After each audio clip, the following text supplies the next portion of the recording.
जन्मदिन हो। आजकल हम जन्म दिवस पर जितने काम करते हैं सब गलत करते हैं। एक काम ढंग का नहीं करते। केक काटना, गुब्बारे फोड़ना, मोमबत्तियां जलाना, फिर उनको बुझा देना, एक भी काम ऐसा नहीं है जो ठीक हो।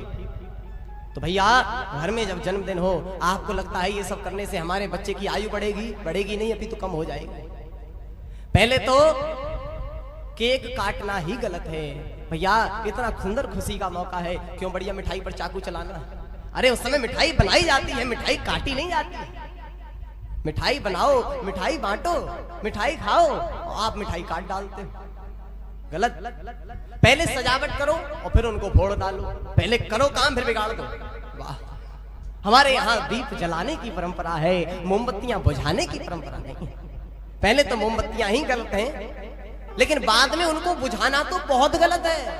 हमारे यहाँ दीप जलाने की परंपरा है, बुझाने की परंपरा नहीं है। और जब भी घर में जन्मदिन हो, जो सप्त चिरंजीव हैं हमें उनकी पूजा करनी चाहिए। 7 चिरंजीव कौन कौन से हैं? एक श्लोक के माध्यम से आपको 7 याद रहेंगे, वैसे तो भूल जाएंगे। श्लोक है अश्वत्थामा बलिर्व्यासो हनुमानश्च विभीषणः। सुने ध्यान से, अश्वत्थामा बलिर्व्यासो, बलिर और व्यासो 3 हो गए। अश्वत्थामा बलिर्व्यासो हनुमानश्च विभीषणः कृपश्च परशुरामस्य सप्तयति चिरजीविनः। ये 7 चिरंजीव हैं। अश्वत्थामा राजा बलि, जिसकी अभी आपने कथा सुनी। अश्वत्थामा जिसकी पहले भी सुनी थी। व्यास जी महाराज जिन्होंने ये भागवत लिखी है।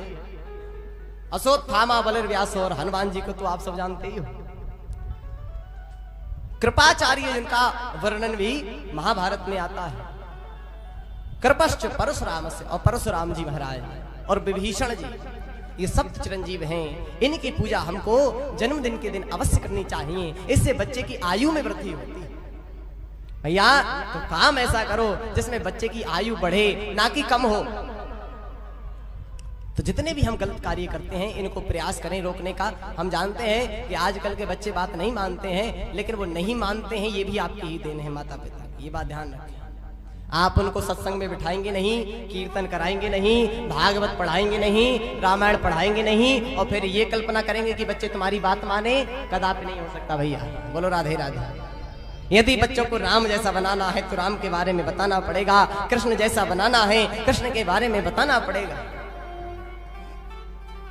तो भगवान के बारे में बताएं और इन सप्त चिरंजीवों की जन्मदिन पर पूजा करें। यदि भगवान ने थोड़ी कृपा की हो, यदि धन संपत्ति थोड़ा सा भी हो, तो ज्यादा ना सही तो कम से कम उसी प्रसाद को मंगाकर भगवान को भोग लगवाएं। और भगवान ने कृपा करी है तो छोटी सी घर में सत्यनारायण भगवान की कथा ही करा ली।